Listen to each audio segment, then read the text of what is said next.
Salut les gars, j'espère que vous allez bien, j'espère sincèrement que vous allez bien là, que tout se passe bien dans votre vie.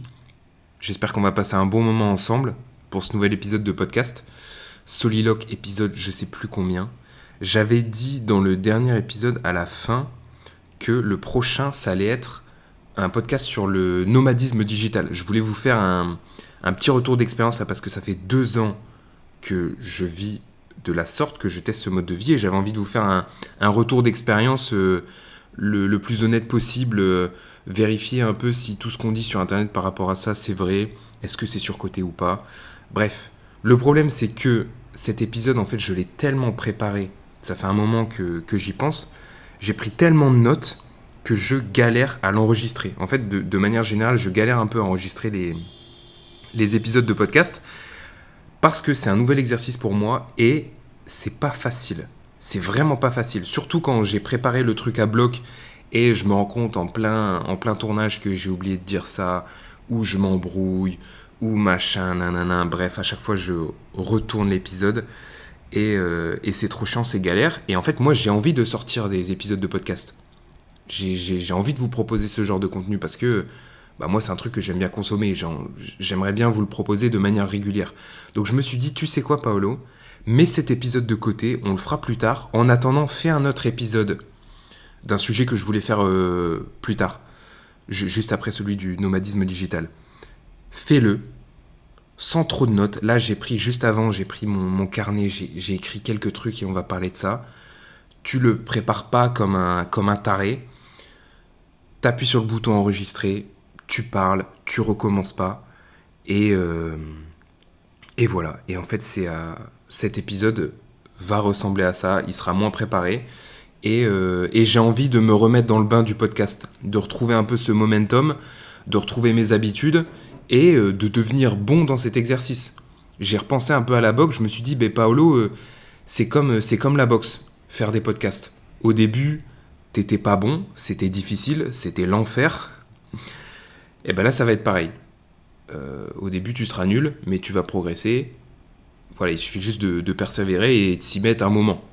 Voilà, je m'y mets un moment sur le podcast et on va progresser et on va prendre nos habitudes au fur et à mesure. Donc voilà, bienvenue sur ce nouvel épisode. On va rentrer directement dans le vif du sujet.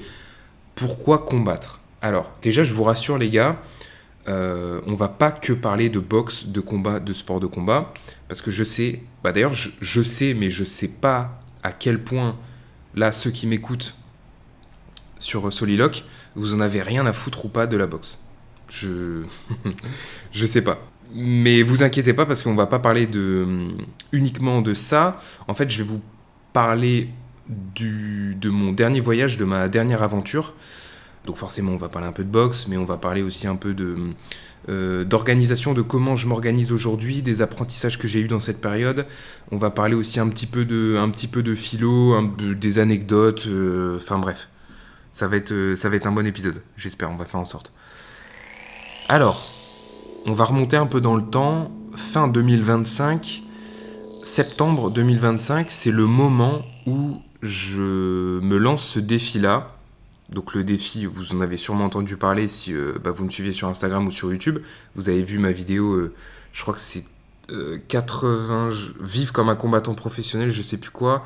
Et bref, mes dernières vidéos sur Instagram, c'était sur ça aussi, où je me lançais le défi de vivre comme un combattant professionnel, de m'entraîner 2 fois par jour. Donc j'étais en Thaïlande, je vivais dans un camp, et je voulais faire des combats. Pourquoi j'ai pris cette décision-là ?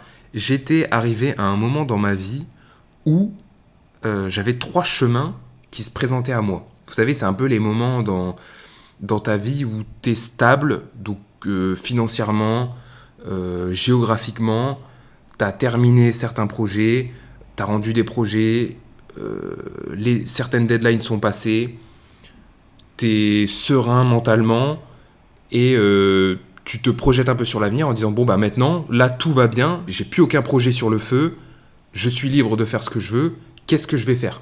Moi j'avais 3 voies à ce moment-là.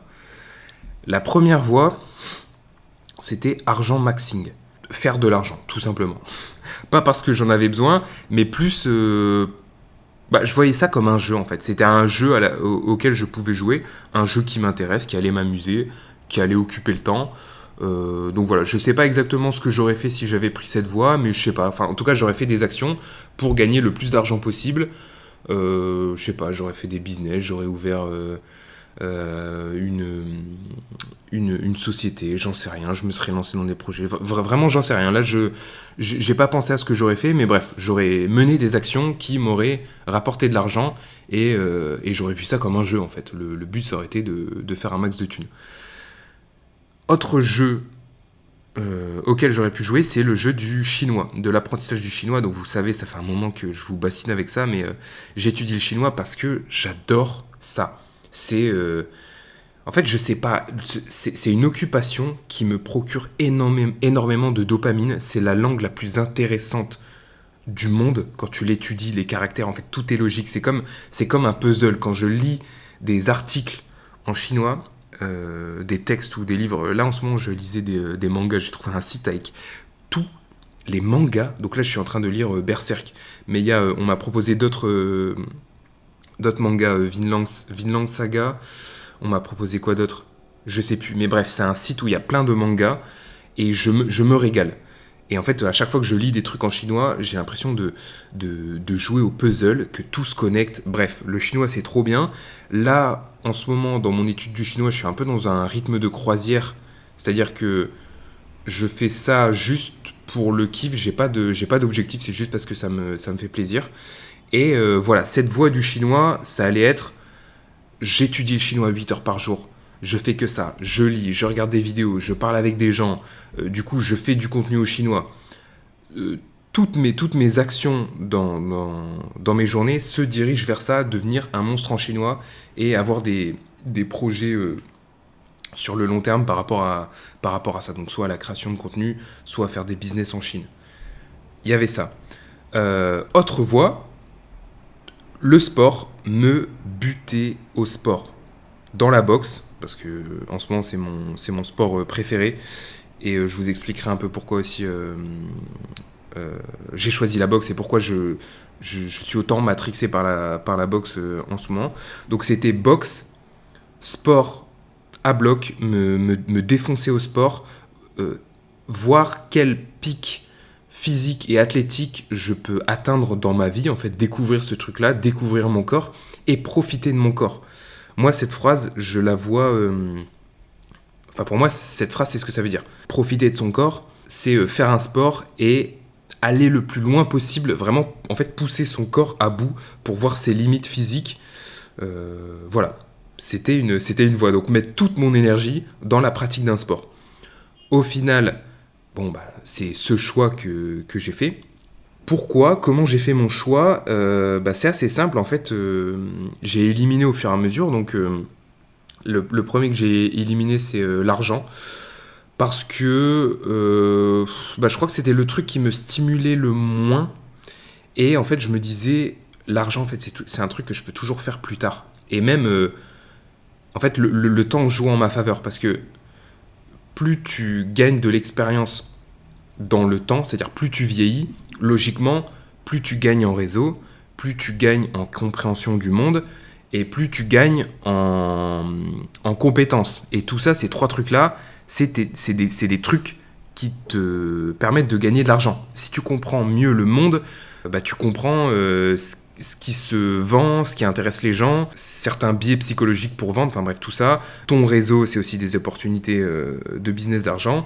Et tes compétences, plus tu es compétent, plus tu peux proposer ces compétences ou les mettre en application pour gagner de l'argent. Donc voilà, l'argent, argent maxing, ce sera peut-être plus tard. Ensuite, il y avait le chinois et la boxe. Je suis allé directement vers la boxe parce que je me suis dit, Paolo, logiquement, là où le temps ne joue pas en ta faveur, c'est avec le sport, l'activité physique. Parce que plus tu attends, plus tu vieillis, plus tu perds en compétences physiques en fait. Plus tu vieillis, plus tu perds de la force, tu perds en agilité, en mobilité, en cardio, en endurance, en vitesse. Donc, si tu veux faire beaucoup de sport, t'investir dans le sport, le meilleur moment, c'est maintenant. C'est pas dans 5 ans. Dans 5 ans, tu seras moins performant. Donc, automatiquement, j'ai choisi le sport, la boxe. Le chinois, je pourrais le faire plus tard. Il n'y a pas de raison. Enfin, le temps, normalement, ne joue pas en ma défaveur, sauf si je perds trop de neurones dans la boxe. Ça, c'est le problème. Mais justement, ça motive aussi, du coup, à être un meilleur boxeur. C'est de prendre le moins de coups possible dans la tête pour ne pas oublier tous les caractères chinois que j'ai appris. Donc voilà une autre motivation pour devenir meilleur en boxe. Et donc je prends le chemin de m'investir énormément dans la boxe, de mettre toute mon énergie, parce que j'ai beaucoup d'énergie, j'ai beaucoup d'envie, et j'ai envie de m'investir dans quelque chose, et je vais mettre ça dans le sport. Pourquoi la boxe ? D'ailleurs, ça c'est un truc, en fait, je sais qu'il y a des gens sûrement qui me suivent d'avant la boxe et qui comprennent pas pourquoi je fais ça. Ma famille, certains de mes proches ne comprennent pas aussi. Ils me disent, mais Paolo, pourquoi tu t'infliges ça ? Quand je vois tes vidéos où tu galères, où tu es en PLS, ou même tu te blesses parce que c'est dangereux la boxe, ils me disent, mais pourquoi tu t'infliges ça ? Pourquoi tu fais ça ? Je suis pas sadomaso, mais en fait c'est parce que je trouve tellement de choses positives dans la boxe. En fait, la boxe, c'est pour moi un des meilleurs outils de développement personnel. Je suis un mec, j'aime trop le développement personnel, j'en fais depuis un moment, c'est un jeu trop marrant. À la base, moi je suis un gamer, tu retrouves ce truc un peu de jeu vidéo, de progression. En plus, t'as des récompenses dans la vraie vie, en te développant personnellement, entre guillemets, t'as des récompenses plutôt cool dans la vraie vie. Donc voilà, c'est un jeu qui est trop marrant, j'aime trop ça. Et le bout du bout, je trouve, du développement personnel, une fois que t'as passé beaucoup de temps à étudier ça, à lire des livres, à regarder des vidéos, à en parler sur ma chaîne, à un moment, la fin du développement personnel, c'est quoi ? Pour moi, c'est soit le sport de haut niveau, ou en tout cas s'investir beaucoup dans un sport, et surtout la boxe, parce que c'est pour moi le sport le plus difficile, ou l'entrepreneuriat de haut niveau. Certains considèrent l'entrepreneuriat comme un sport de haut niveau. Et certains entrepreneurs sont des très bons sportifs, ou de très bons sportifs, quand ils se reconvertissent, deviennent de très bons entrepreneurs. Enfin bref, je sais plus pourquoi je disais ça. Oui, la boxe, meilleur outil de développement personnel. Pourquoi ? Là, j'ai envie de vous parler de ça. Il y a deux aspects, l'aspect physique et l'aspect mental. À chaque fois, ce que je dis aux gens qui me demandent pourquoi tu fais de la boxe, qu'est-ce que tu y trouves ? À part te faire casser la gueule, être blessé, qu'est-ce que tu y trouves ? Alors physiquement, moi, ce qui me motive à m'entraîner encore aujourd'hui en boxe et ce qui m'excite avant chaque entraînement, c'est ce truc de libérer son corps. D'exprimer certaines choses que je ressens à travers le mouvement. Ça me fait un bien fou, les gars, parce que j'ai l'impression, depuis tout ce temps-là, depuis que je suis petit, enfin non, j'en sais rien, peut-être pas petit, mais je sais pas, depuis une dizaine, quinzaine d'années, d'être enfermé dans mon corps, et à travers la boxe, à travers le mouvement, j'ai l'impression de libérer quelque chose. Ça aurait pu être avec la danse, avec la gymnastique, j'en sais rien, moi c'est tombé sur la boxe, mais je pense qu'avec la danse, c'est la même chose. J'ai l'impression d'être restreint dans mes mouvements, dans mon corps, aussi par rapport à la musculation. Et même, en fait, avant la musculation, je faisais pas de sport. Et même, enfin, aujourd'hui, je considère pas la musculation, en tout cas, comment je la pratiquais, je considère pas comme un sport. Et donc là, j'ai l'impression de vraiment faire du sport et de libérer quelque chose en moi, de m'exprimer avec le corps, avec le mouvement, avec la boxe. En fait, quand j'aborde mes entraînements aujourd'hui, je suis excité et je suis content parce que je me dis, je vais gagner en liberté et en... Comment on dit ça en français ? Vous savez, en anglais, on dit to be loose, en étant détendu, flexible. Ouais, c'est ça, détendu. En fait, je vais détendre mon corps. Je crois que c'est hyper fouillis ce que j'essaie d'expliquer, mais un jour, je trouverai des mots pour expliquer ce truc-là. Mais en fait, c'est ça qui me motive le plus dans la boxe, c'est de pouvoir utiliser mon corps. Avec des coups de pied, le footwork, avec les poings, les esquives, ça me fait trop du bien. Et c'est la raison numéro 1 de pourquoi je fais de la boxe et ça me plaît autant. Le deuxième aspect, c'est mental. Donc une fois que voilà, tu développes cet aspect de ton corps, d'être plus fluide et plus détendu, d'avoir une meilleure maîtrise de son corps. Voilà, c'est peut-être ça en fait. Parce qu'il y a aussi la coordination et l'équilibre qui jouent. Et tu gagnes énormément en ça quand tu fais du sport, du vrai sport, de la danse, de la boxe ou quoi. Tu gagnes en coordination et en équilibre. en détente, être détendu, bref. Autre part, qu'est-ce que ça développe la boxe du point de vue mental? Et là, je pense qu'on est au pic du développement personnel. C'est le fait d'être solide mentalement, avoir du mental. Là, hier, c'était sparring dans ma salle à Hong Kong. Je suis à Hong Kong et je me suis inscrit dans une salle. Il y avait un mec, il mettait des tips, des front kicks d'enfoiré dans le ventre. Et qu'est-ce que ça fait mal. Et en fait, face à ça, en boxe, t'es obligé de rester solide. Poker face, t'avances et le mec, tu lui mets des droites, tu lui mets des kicks, des low kicks. Tu dois le punir, tu dois avancer et tu dois lui montrer que mentalement, t'es plus fort que lui. À chaque fois que tu fais des sparring, que ça fait mal, que t'es face à la douleur, t'as toujours ce point qui te dit à quel moment tu vas lâcher. Et moi, c'est ça que j'aime trop. Quand les entraînements sont durs, quand ça fait mal, t'es toujours face à tes limites. Oui, ça fait mal, je pourrais m'arrêter, mais non, tu continues. T'es obligé de continuer et de dépasser ça. Et en fait, tu découvres des trucs sur toi-même et tu découvres tes limites et tu les pousses à chaque fois. Le moment où tu vas abandonner, à chaque fois tu le repousses. Et en fait, c'est de là d'où vient la confiance en soi que tu bâtis grâce à la boxe. C'est parce qu'à chaque fois, tu repousses cette limite et tu te découvres, t'en apprends de plus en plus sur toi-même. Et c'est ça que j'adore avec la boxe. T'es obligé de devenir plus dur et plus solide. Et c'est putain d'addictif. Et c'est ces deux trucs-là que moi je ressens dans la boxe et qui rendent ce sport addictif à mes yeux. C'est à chaque fois que tu t'entraînes, tu deviens addict au fait d'être plus solide et d'être plus détendu. Vous voyez, c'est marrant, c'est cool parce qu'en faisant ce podcast, là, je mets des mots sur ce que je ressens par rapport à la boxe. Voilà pourquoi j'aime trop la boxe.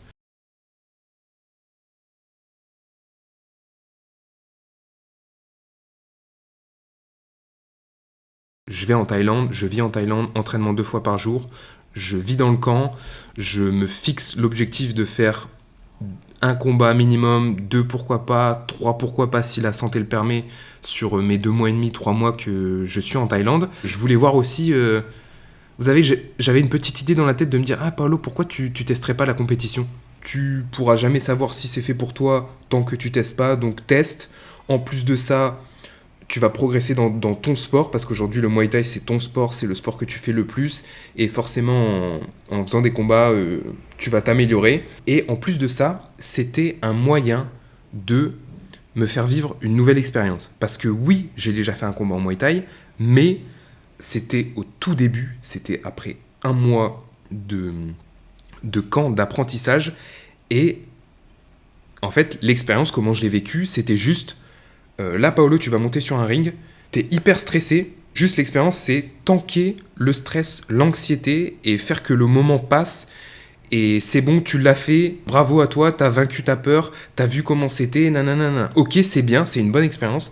Mais là, je voulais vivre une nouvelle expérience qui est de m'amuser sur le ring, de prendre du plaisir. Parce que ça y est, j'ai progressé dans mon sport, je suis devenu plus fort, plus technique. Je connais plus les règles et comment fonctionne le Muay Thai. Maintenant, combattre, ça va être une nouvelle expérience où tu vas pouvoir t'exprimer, t'amuser, prendre du plaisir sur le ring, être plus détendu. Voilà, je voyais ça aussi comme le fait de vivre une nouvelle expérience. Je ne vais pas vous faire un récap de comment ça s'est passé parce que j'en ai fait une vidéo YouTube.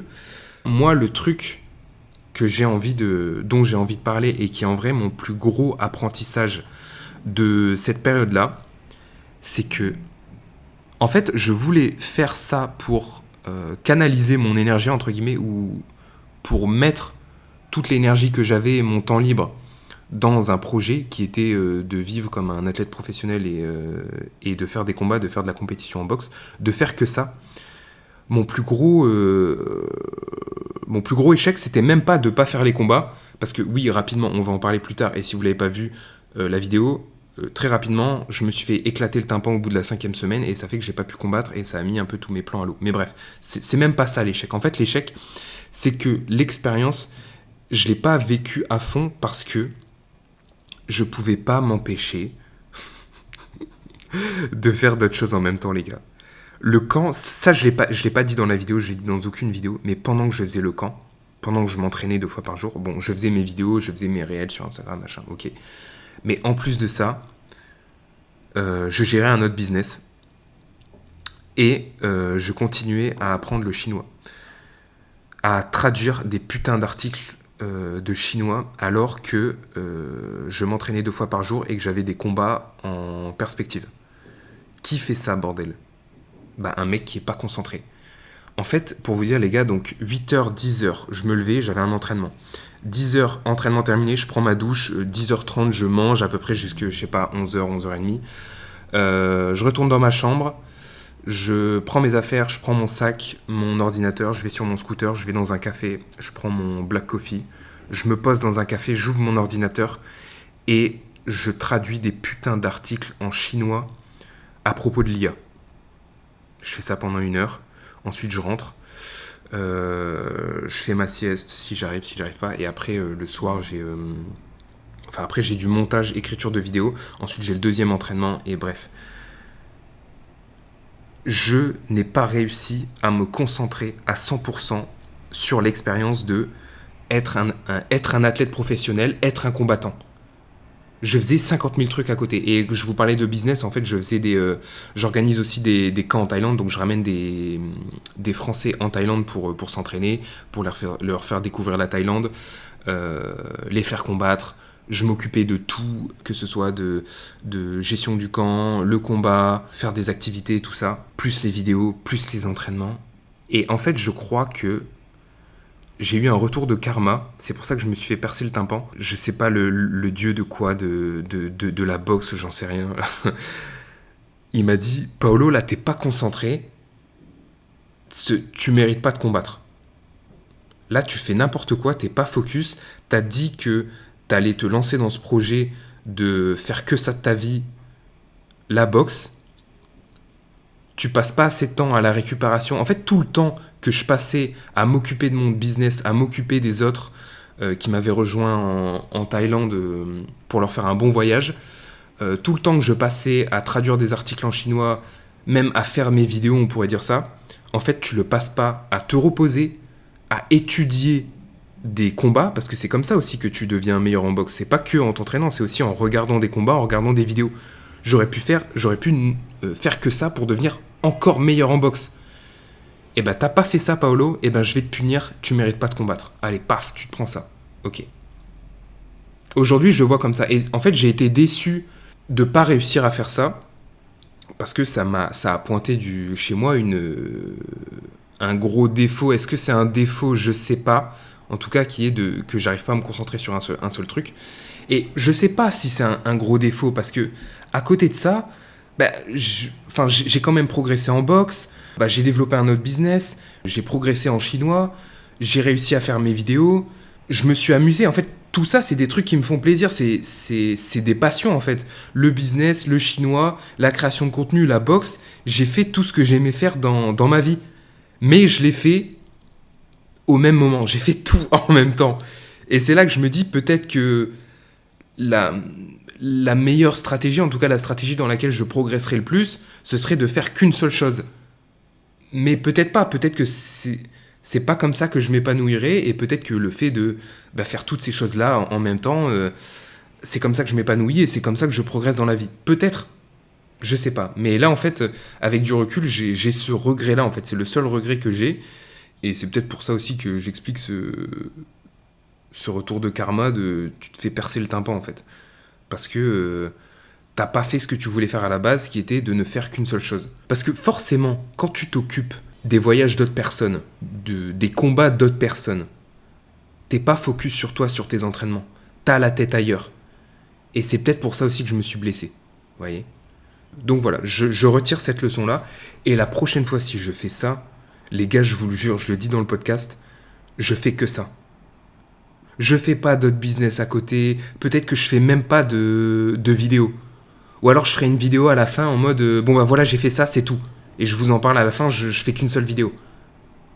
Parce que on en parlera à la fin du podcast de est-ce que du coup j'ai envie de refaire des combats, est-ce que c'est que partie remise. Bref. Là, j'ai envie aussi de vous parler de comment ça a impacté mon travail et mon organisation aujourd'hui. Je me suis dit, Paolo, il faut que tu te mettes plus de cadre, plus de structure, parce que là, en fait, C'est bien, tu as des projets, c'est bien, tu progresses dans des trucs, mais tu n'as aucune structure.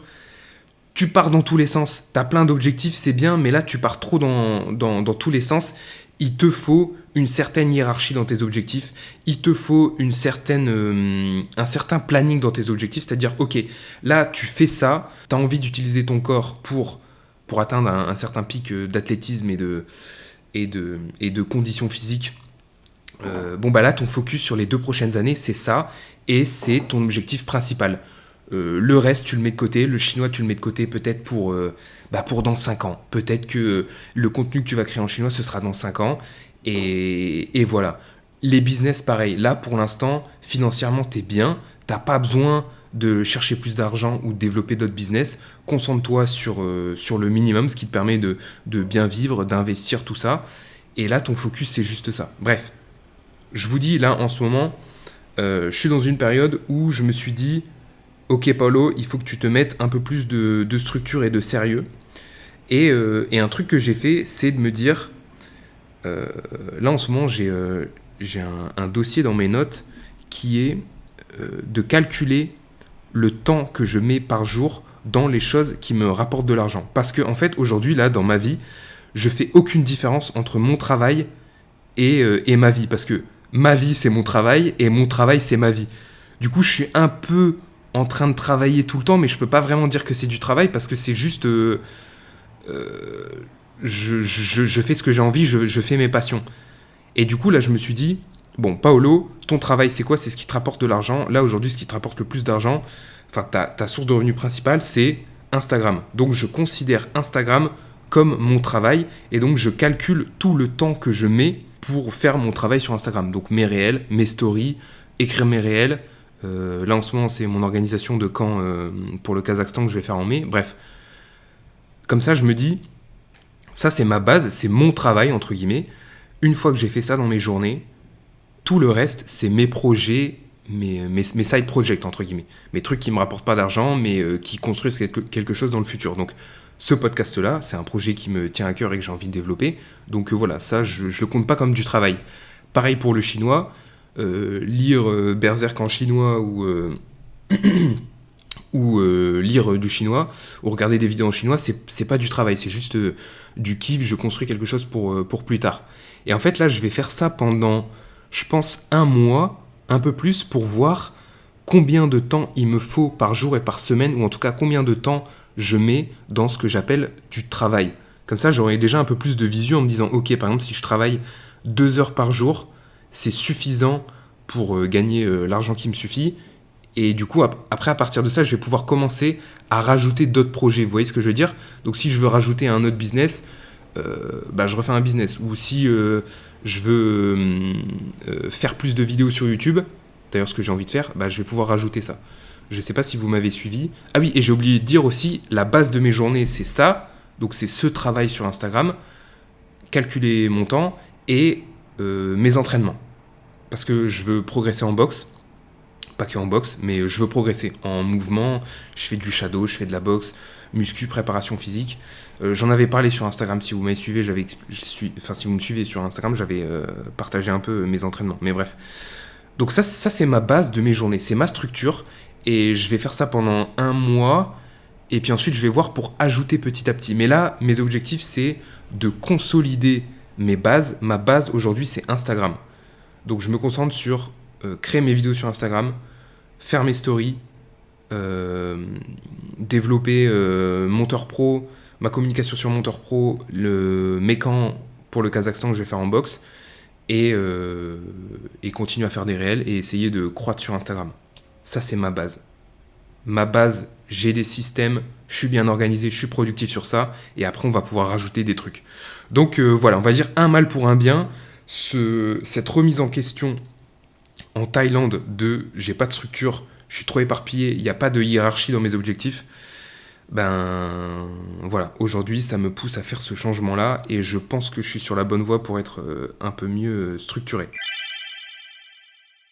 Ce qui est frustrant avec les vidéos YouTube, c'est que je dois être assez concis dans ce que je dis, pas partir dans tous les sens, garder un certain fil rouge pour que l'histoire soit cohérente et intéressante et que la vidéo ne fasse pas 40 minutes, 1 heure. Mais en fait, la vidéo que j'ai sortie là, où je teste le mode de vie de combattant, elle aurait pu durer beaucoup plus longtemps que ça. J'ai coupé énormément de choses. Et là, j'ai envie de vous reparler un peu de la conclusion, de vous parler de certaines choses que j'ai pas dit dans la conclusion et les réponses auxquelles je suis arrivé. Parce que la question principale de cette vidéo à laquelle j'ai pas vraiment répondu, j'ai pas donné de réponse terminée. La question c'était est-ce qu'il faut suivre son idéal?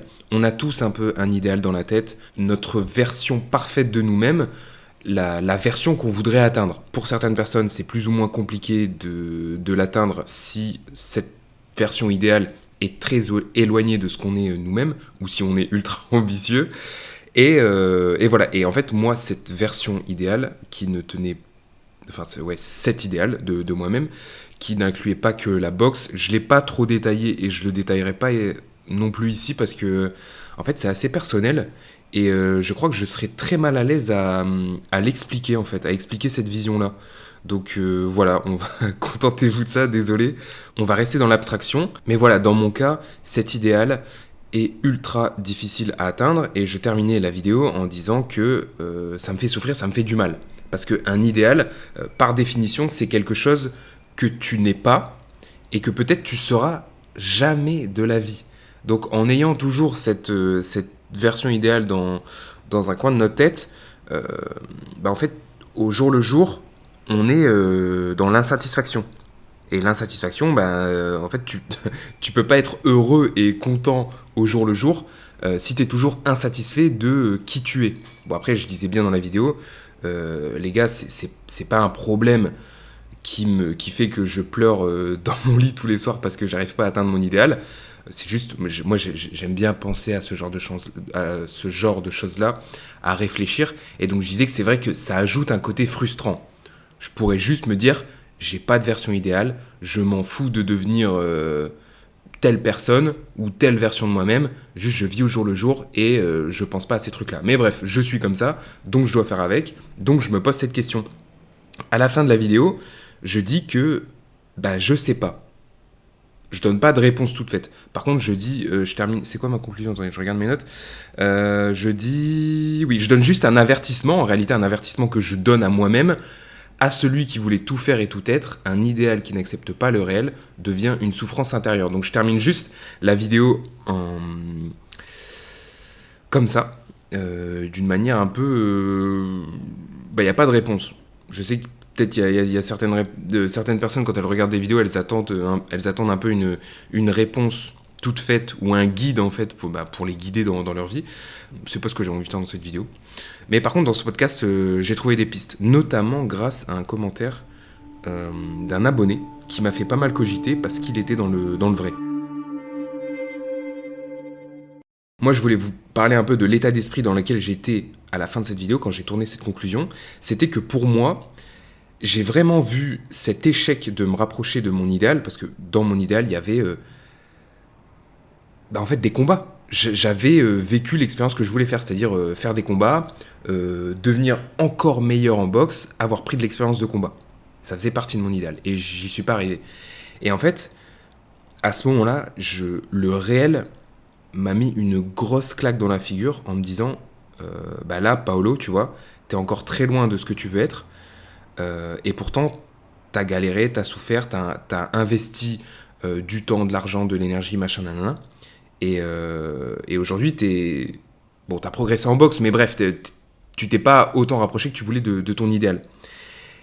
Et j'ai eu la réflexion de me dire, peut-être que Paolo, en fait, t'es trop un rêveur là. En fait, il faut que t'arrêtes tes conneries. Il faut que tu te ranges. Arrête de faire ce genre, de vouloir faire tes expériences bizarres où tu pars je sais pas où du jour au lendemain, en fait, tu veux tester le quotidien d'un athlète professionnel, tu vas t'entraîner 2 fois en boxe, tu veux combattre, tu veux faire 2-3 combats en 3 mois. Arrête tes conneries, range-toi. Arrête cette vie-là que moi qui me plaît, hein. Moi j'adore vivre cette vie-là d'aventure, de liberté, de je fais ce que je veux. Mais en fait, j'avais peur que ça, ce soit à la fin le coup de trop, en fait, du réel qui me dit non, Paolo, tu peux pas vivre comme ça, il faut que tu sois comme tout le monde. Au lieu de faire tes aventures, tes trucs comme ça, de dépenser ton temps dans une recherche de quelque chose, dans quelque chose qui est complètement à côté du réel. Parce que normalement, quelqu'un là au 21e siècle, quelqu'un de normal, il va utiliser son temps, son énergie, d'en faire un boulot salarié. Il va gagner son petit argent, il a ses week-ends, il va faire les activités de base. De temps en temps, il va aller à Disneyland ou en vacances en Europe pendant 1 mois, 2 mois. Putain, moi, ça me fait... Je n'ai pas du tout envie de cette vie-là. Et je voyais vraiment cette expérience-là comme une cassure dans ma vie, en mode, tu dois redevenir normal, arrête tes conneries. Ça te blesse, ça mène à rien, ça t'épuise physiquement, ça te blesse physiquement, et ça t'épuise mentalement de toujours être... il faut que j'atteins mon idéal. Là, arrête, range-toi, arrête tes conneries. Dans ma tête, quand je termine la vidéo, j'étais comme ça. J'ai passé quelques mois là, parce qu'en réalité, ça, je l'ai tourné. La conclusion, j'ai tourné quand j'étais au Vietnam après le Laos, donc c'était en décembre, donc ça remonte quand même à longtemps. Donc j'ai eu le temps de mûrir. Et surtout que quand j'ai sorti la vidéo, j'ai eu un commentaire d'un mec qui m'a dit « En fait, le problème, Paolo, c'est que tu vis trop dans le concept. » Et là, ça a complètement tiqué avec moi, parce que le gars a raison. Et d'ailleurs, c'est trop cool d'avoir ce genre de retour, d'avoir des critiques positives, parce qu'on peut dire que c'était une critique positive. Bon, quand on s'affiche sur Internet, il faut surtout pas écouter tout ce qu'on dit sur nous, les jugements que les gens peuvent avoir sur nous. C'est pas bon, c'est même quelque chose de pas normal et pas sain. Normalement, t'es pas censé avoir autant de retours sur ta vie et tes expériences. Mais bon, c'est le jeu. Moi, si je fais ça, c'est parce que j'aime ça, c'est parce que ça me plaît. J'y trouve aussi... j'y trouve des avantages à faire ça, à raconter ce que je vis et comment je vis. Mais en tout cas, lui, sa critique était trop intéressante. Elle m'a fait me remettre en question et à tiquer avec certaines choses qui tournaient dans ma tête. C'est que moi, je suis un idéaliste, je suis un rêveur, je suis un mec ultra optimiste, et j'ai besoin, quand je dis idéaliste, j'ai besoin de me créer un idéal et un univers dans lequel je peux évoluer. Donc être vraiment dans les idées, dans le concept. Me concentrer sur quelque chose qui n'est pas le réel, qui n'est pas moi aujourd'hui, mais quelque chose qui est autour de moi, ou qui sera la version de moi plus tard, quelque chose de futur. Et c'est ça, quand il a dit le concept, en fait, je vivais dans le concept de la personne que je pouvais être. Et ça, c'est terrible. C'est terrible, parce que, comme je l'ai dit, vivre dans le concept de quelqu'un qu'on pourrait être, c'est pas vivre dans le présent, et donc être complètement insatisfait tout le temps, parce que en fait, ton corps, il est dans le présent, et ton esprit, il est dans un concept futur. C'est terrible ça. Et du coup, moi, la solution que j'ai trouvée à ça pour éviter, en fait, c'est pas de me dire vas-y Paolo, là, arrête tes conneries, range-toi, c'est fini les aventures, tu te trouves un taf, ou tu deviens complètement cynique dans ta création et dans l'utilisation de tes réseaux sociaux, t'oublies toutes tes valeurs ou tous les idéaux qui te motivent et qui te font te lever le matin, et tu deviens complètement cynique de la vie. C'est pas ça la solution.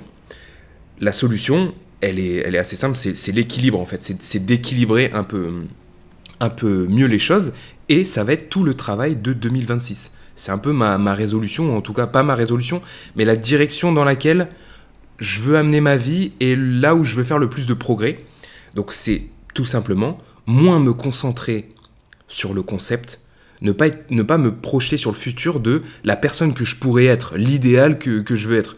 Mais ce qui compte le plus, c'est pas cet idéal-là, c'est ce que je fais tous les jours. Toutes mes actions tous les jours, c'est ça qui me définit au final. C'est ça qui a le plus de poids, qui est le plus important. C'est parce que je fais X et Y choses là, aujourd'hui, que je suis X et Y.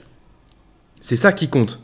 Voilà, je vais toujours avoir cet idéal, peut-être, mais qui sera beaucoup moins important. Il va moins m'obséder. Il prenait beaucoup de place dans ma tête. Aujourd'hui, il sera juste dans le fond, vraiment dans le fond de mon cerveau. Je vais pas trop le voir, je vais pas trop aller lui parler souvent. Il sera là, mais il est discret. Là où je me concentre, c'est mes actions à la fin de la journée. J'ai fait ça, j'ai fait ça, j'ai fait ça, j'ai fait ça. Et ben c'est le résultat. En fait, c'est ça qui me donne le résultat de qui je suis aujourd'hui et qui je serai plus tard. Je sais pas si c'est clair, mais en tout cas, moi, c'est ce qui m'a aidé. En gros, si on peut résumer en une phrase, c'est d'être plus dans le présent et moins dans le futur. Mais bon, moi, je suis une personne qui pense beaucoup au futur. Donc voilà, c'est le petit travail que je vais faire cette année pour m'orienter plus vers l'équilibre. Toujours avoir des objectifs et une direction dans laquelle je vais aller, mais je serai moins obsédé par ça. Je vais un peu plus lâcher prise. Et ce qui compte, c'est juste au jour le jour ce que je fais. C'est ça qui, au final, va créer mon identité. Et peut-être que je vais pas atteindre cet idéal-là qui est dans le fond de mon cerveau. Peut-être. Mais bon, là, on verra comment ça va se passer cette année. L'autre aspect assez central dans la vidéo, que c'est vrai que j'ai pas du tout abordé dans la conclusion, c'était par rapport à la compétition. Est-ce que je voulais persévérer et continuer dans la compétition de boxe ? Parce que c'est ce que je disais dans mes réels et même dans la vidéo, je disais que j'avais envie de voir si la compétition c'était pour moi. Bon, j'ai pas fait de compétition, j'ai pas fait de combat, mais j'ai quand même vécu le train de vie, le quotidien de quelqu'un qui se prépare pour de la compétition. Alors, que dire ? Bah déjà, je pensais que ça allait occuper tout mon esprit et toute mon énergie, et en fait, pas du tout, parce que comme je vous ai dit, j'étais obligé de traduire des articles en chinois et de faire des business à côté et de faire de la création de contenu à côté. Donc en fait, ça n'a pas du tout occupé tout mon espace mental. Je sais pas si le problème vient de moi ou... bref, j'en sais rien. Donc j'ai eu ma réponse sur ça, et en vrai, c'est très, très redondant et rébarbatif.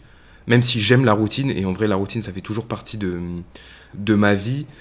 Là c'était cool pendant 2-3 mois, mais je pense que toute une année, je pense que ça risque de me gaver. Et aussi parce que en vrai, je n'ai rien à gagner à faire de la compétition. Et je voudrais préciser, parce que là c'est peut-être pas clair, mais quand je dis faire de la compétition, c'est habiter en Thaïlande, être en Thaïlande quasiment toute l'année, m'entraîner 2 fois par jour, 5-6 jours sur 7, et faire des combats. Et en fait, ma vie, c'est que ça. Dans ma tête, c'était, si ça me plaisait, je reste en Thaïlande et je fais que ça. Pendant, je sais pas, 1 an, 2 ans. C'était un peu le plan.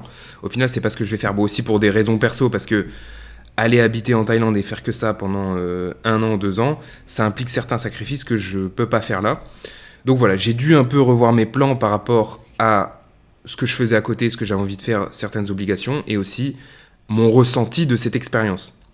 Donc la compétition, vivre en Thaïlande sur du long terme, 1 an, 2 ans, c'est pas ce que je veux faire, parce que je vais pas gagner les choses que je recherche. Et ça a un peu aussi redéfini ce que je gagnais, ce que je trouvais dans la pratique de la boxe. En tout cas, ça l'a clarifié, et ça a clarifié aussi ce que je voulais pas faire, donc faire de la compétition sur du long terme. Aujourd'hui, comme je vous l'ai dit au début du podcast, en fait, la boxe, je m'en sers comme outil de développement et de bien-être. Bien-être par rapport au corps, comme je vous l'ai dit, c'est un moyen d'expression à travers le mouvement qui me plaît, qui me fait du bien. Ça me fait bouger, je pratique un sport que j'aime. Et à côté de ça, il y a l'aspect mental qui m'aide à développer un côté, attention, je vais nuancer après, psychopathe dans ma personnalité. En fait, depuis que j'ai commencé la boxe, quand j'ai fait le combat et tout, ça a complètement changé ma personnalité pour le bon. Ou en tout cas, moi, ce que je considère bon, c'est quand ça revient plus vers l'équilibre. Je l'avais dit dans une vidéo où j'expliquais que j'étais quelqu'un que je trouve trop gentil. Je crois que c'est dans la vidéo « Comment libérer l'animal en soi ». Il me manquait en fait cette part de psychopathie parce que je suis trop civilisé, comme beaucoup de personnes. Après, attention, je fantasme pas l'homme à l'état de nature, l'homme sans civilisation, en tout cas, ou avec une civilisation moins avancée, l'homme sauvage, je fantasme pas du tout ça, mais il faut avouer que la civilisation nous a enlevé certaines choses. C'est même pas peut-être, c'est quasiment sûr pour le bien de la société, pour la cohésion, en tout cas pour comment elle est aujourd'hui, mais on se retrouve avec des humains qui sont, comme moi, trop civilisés, et donc il y a une certaine part de, j'allais dire peut-être notre animalité, humanité, ou non, justement, une certaine part de notre animalité qui fait qu'on est trop humain, que j'ai pas et que je veux retrouver, que je pense bénéfique si j'en ajoute un petit peu plus dans ma personnalité. pour aller vers l'équilibre. Vous savez, c'est comme si vous avez des curseurs avec à gauche, à l'extrême gauche, vous avez la civilité et à l'extrême droite, vous avez l'animalité. Le but, moi, c'était de mettre le curseur au milieu. Et donc, développer un peu ce côté psychopathe. Par côté psychopathe, j'entends tout simplement vouloir faire mal à quelqu'un. Ou même faire mal à quelqu'un. Même pas forcément vouloir, mais en tout cas faire mal à quelqu'un, lui mettre des coups. Et la suite, c'est vouloir lui faire mal. La boxe m'aide à développer ça. Le camp aussi m'a aidé à justement remettre ce curseur, à tirer un peu plus ce curseur vers l'aspect animal. Parce que j'ai eu des fois, pour la première fois, et c'est exactement ce que je recherche avec la boxe. C'est pour ça que j'ai bien fait de mettre au clair que ce que je veux avec la boxe, c'est pas la compétition en fait. C'est ce qu'elle m'apporte au point de vue mental et physique. Je voyais dans certains sparring, et à certains moments, j'avais envie de faire mal. Et limite, ça me faisait plaisir ou j'étais content en fait. Et ça, c'est un truc que tu me dis ça il y a 5 ans. Mais je me dis, mais Paolo, t'es un malade mental, qu'est-ce qui t'arrive ?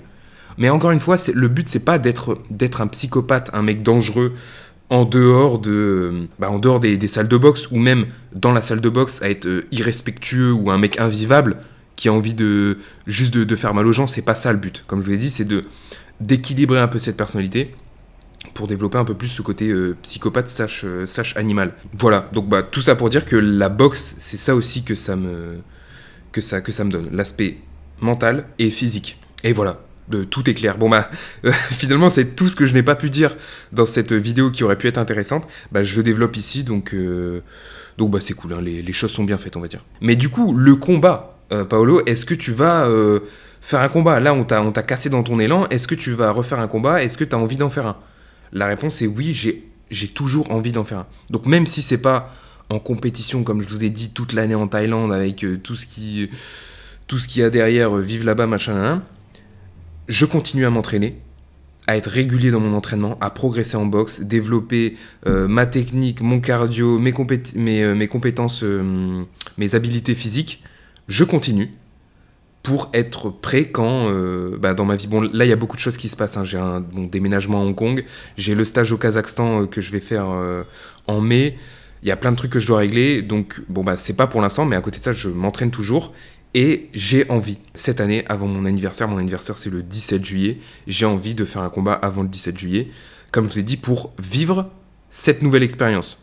J'ai passé l'expérience du combat où juste tu dois tanker le stress et juste tu vas dans la cage et tu fais ton combat, tu vis ton expérience. Là, j'ai envie d'avoir une expérience où j'ai progressé techniquement et de faire du beau jeu, du spectacle, du beau Muay Thai. Voilà. Donc l'idée est toujours là. Enfin, c'est même pas une idée, c'est un projet. J'ai envie de recombattre avant mon anniversaire. Faut que je vous explique aussi comment cette histoire de tympan s'est terminée et comment je suis rentré en France. Bon, je vais pas tout vous refaire le truc avec les rendez-vous que j'ai eus, mais en gros, je me fais éclater le tympan, il est percé, ça m'empêche de combattre, mais aussi ça m'empêche de prendre l'avion. Et à un moment, je dois rentrer en Thaïlande. En plus, mon séjour s'est raccourci parce que normalement... en fait, les visas en Thaïlande, les extensions de visa, ça change tout le temps. Avant, tu peux rester 60 jours en Thaïlande et tu peux faire une extension de 30 jours en plus pour rester 90 jours sans visa. Et ça, avant, tu pouvais le faire 2 fois dans l'année. Donc en tout, tu pouvais rester 6 mois en Thaïlande sans visa. Là, cette année, j'étais déjà resté 3 mois en Thaïlande, j'avais déjà fait une extension de visa. Je comptais refaire la même chose, donc je reste 2 mois en Thaïlande sans visa. Je vais à l'immigration pour faire une extension de visa, pardon. Dans ma tête, ça allait être, encore une fois, 30 jours. Et là, on me dit, il y a un changement dans la politique, tu peux plus que rester 7 jours. Parce qu'en fait, la deuxième fois où tu fais une extension de visa dans l'année, tu as le droit à 7 jours et pas 30 jours. Donc ça raccourcit le truc, et en fait, je dois partir à un moment où mon tympan n'est pas guéri. Et qui dit problème au tympan dit potentiellement douleur dans l'avion. J'avais demandé à l'ORL quand je suis allé le voir, et il m'a dit oui, c'est possible que tu aies mal dans l'avion, c'est pas sûr, mais c'est possible étant donné que ton tympan est pas encore tout à fait guéri. Quand je l'ai vu, j'avais quasiment plus de trous. D'ailleurs, truc de fou, mais si vous avez vu mes vidéos sur Instagram, vous voyez à quel point j'avais un trou, genre à peu près 20% du tympan qui avait disparu, et en fait ça s'est reconstruit. Je suis une putain de salamandre. C'est un truc de fou. Quand je suis allé le voir la dernière fois pour lui demander si ça allait pour l'avion, à l'image, on voyait plus de trous, mais il m'a dit la membrane était quand même fine et il y a peut-être des petits trous qu'on voit pas. Bref. Et en fait, moi, j'avais trop peur parce que j'avais déjà une fois, c'était en 2022, je crois, j'avais pris l'avion de Nice à Paris, je crois, ou à Lille, je sais plus, bref. Et en fait, à l'atterrissage, les gars, j'avais pas de problème aux oreilles, hein, mais j'ai douillé, mais qu'est-ce que j'ai eu mal. Je crois que c'est la plus grosse douleur que j'ai jamais eue de ma vie. Vraiment, j'abuse pas, les gars. Mais en fait, surtout que la douleur, en fait, c'était au niveau des tempes et de l'œil. J'avais l'impression que mon cerveau allait exploser. Ça me faisait trop mal aux oreilles. C'était horrible. Et j'ai arrêté de prendre l'avion. En fait, à chaque fois quand je rentrais dans le nord de Nice, du coup, j'étais obligé de prendre le train qui était méga long parce que j'avais trop peur de prendre l'avion. Ça m'avait fait trop mal, ça m'avait traumatisé. Et du coup, là, j'avais peur que ça me refasse la même chose. Surtout que là, pour le coup, j'avais un vrai problème aux oreilles. Je m'étais fait percer le tympan. Donc, je flippais trop et je pouvais pas partir de Thaïlande en avion. Donc, j'ai pris le bus.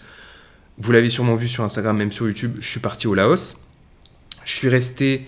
Donc j'ai pris le bus pour aller au Laos. Première fois de ma vie que je vais au Laos. J'en ai fait une vidéo YouTube. Vous pouvez aller la regarder si vous voulez. Je reste là-bas 10 jours et je me fais assez chier. Le Laos, surtout la capitale, t'as vite fait le tour. Il n'y a pas grand-chose.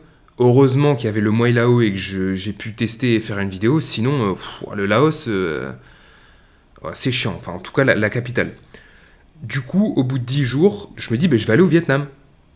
Comme je suis plus proche, je vais reprendre un bus. Bon, c'était un peu la galère, parce que là, c'était un bus de 24 heures, en fait. Un bus de nuit. J'ai dormi dans le bus. Je vais mettre des photos sur Instagram. C'était la première fois que je prenais un bus de nuit. On avait une genre de petite cabine comme ça, allongée. Enfin bref, 24 heures de bus. Je vais à Hanoï. Et j'ai passé un bon moment. Je suis resté là-bas 3 semaines. Et Hanoï m'a réconcilié avec le Vietnam. J'étais déjà allé à Ho Chi Minh, j'ai pas du tout aimé. Bon, après, j'étais à Hoi An, là, j'ai adoré, mais c'était une petite ville, petite campagne. Là, Hanoï, c'est grande ville, capitale du Vietnam, excellent. C'est trop bien pour se promener, c'est très facile d'accès pour marcher, en fait, ce que j'ai pas trouvé à Ho Chi Minh. Il y a plein de trucs à faire, c'est super grand, c'est beau, les coins touristiques, ils sont super sympas, super mignons. Il y a des bonnes salles. Bon, je me suis pas entraîné parce que j'avais juste envie de me reposer. J'en avais marre de la boxe, j'en ai trop fait en Thaïlande. J'ai pas fait de sport, j'ai juste marché, je faisais des 20-25 000 pas par jour. Je me suis bien reposé, j'ai bien profité. Je suis pas rentré pour Noël.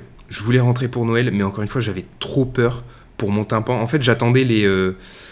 il m'avait dit combien de temps le docteur en Thaïlande, il m'avait dit 3 mois pour que ce soit complètement safe. Donc moi, je voulais vraiment attendre les 3 mois pour être sûr. Et en plus, le gars qui m'avait donné le coup, il m'avait dit pareil. C'était un boxeur professionnel, un coach de boxe en Israël.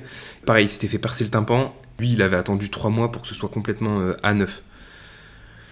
Bref, j'avais envie de mettre toutes les chances de mon côté pour que ça se passe bien et que je souffre pas dans l'avion. Et à un moment... je vais quand même voir l'ORL au Vietnam. Et il me dit, non, c'est bon, tu peux prendre l'avion. J'étais en mode, vous êtes sûr, là, c'est bon, il y a aucun risque. Et il me dit, non, c'est bon, juste pour être sûr, pendant le décollage et l'atterrissage, vous ouvrez en grand votre bouche. Et normalement, je sais pas, il y aura un système, ça fait que... avec les oreilles, je sais pas quoi, l'air va bien passer dans les oreilles, je sais pas quoi, vous aurez pas mal. Donc je dis, ok. Bon, je vous fais confiance. J'ai pris mon billet d'avion pour retourner en France. Je crois que c'était 4-5 jours, une semaine plus tard.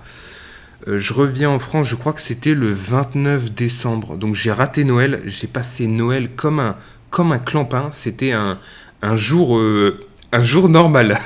J'étais à Hanoï, solo. Je marchais, j'ai mangé mes feux, j'ai mangé mon boboon. J'ai fait mes 25 000 pas. J'ai été dans des cafés. J'ai écouté des podcasts. Mon Noël, c'était ça. Bon, après, j'ai kiffé. Moi, j'ai adoré. Mais voilà, c'était pas un Noël conventionnel. Je rentre en France sans douleur. Du coup, je prends l'avion. Je fais la technique qu'il m'a dit de faire.